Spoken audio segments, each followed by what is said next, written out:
What is up, you guys? Zixilify here, coming to you guys with another video, and today we'll be making a video on some of the pros and cons on Battlefield 1, the new game coming out soon.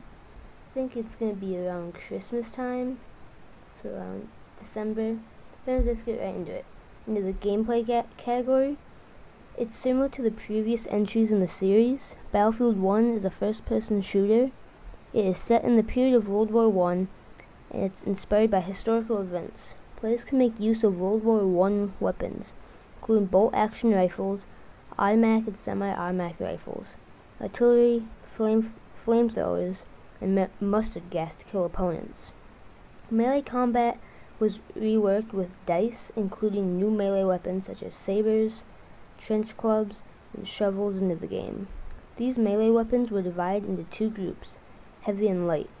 Players can also take control of various armored vehicles, including light and heavy tanks, armored trucks, biplane aircraft, and battleships, as well as ride horses into battle.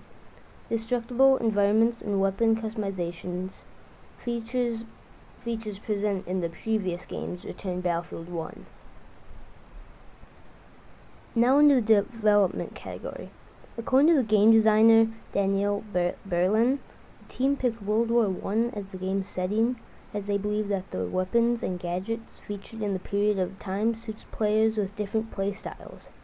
The game was named Battlefield 1 since the team considered World War I the dawn of all-out warfare. Melee weapons were reworked so as to introduce more depth to the system.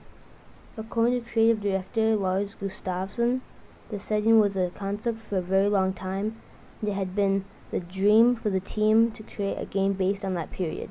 According to Berlin, gameplay was the most important aspect when they were developing the game, and he promised that it would not be slowed down due to the game's historical setting. The story of the game is told through multiple protagonists and explores the stories of unknown war heroes. Patrick Soderlund, an executive of Electronic Arts, originally rejected the idea of having a World War I shooter as he thought that it would not be too fun to play.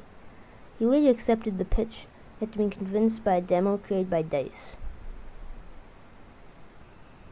Now we're moving on to the pros and cons. For the pros, obviously it's a new Battlefield game. It's going to be great. It's got great graphics.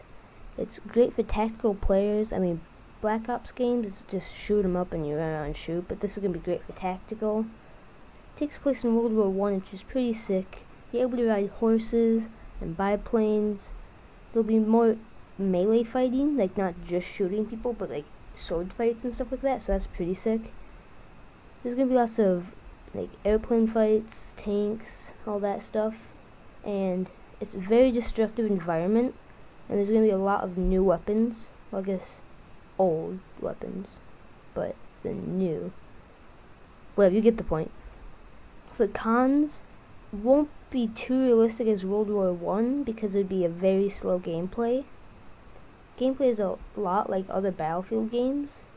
Just, I mean, you can't really change first-person shooter games that much. But another bad thing is PC might not be able to handle it well, as like consoles will. So overall, I'd say this is probably going to be a great new game. Like, it's just going to knock every other game down. Infinite Warfare is probably going to get knocked down because this game just seems sick. Like, you guys have to watch the trailer. I'll put the trailer in the description below.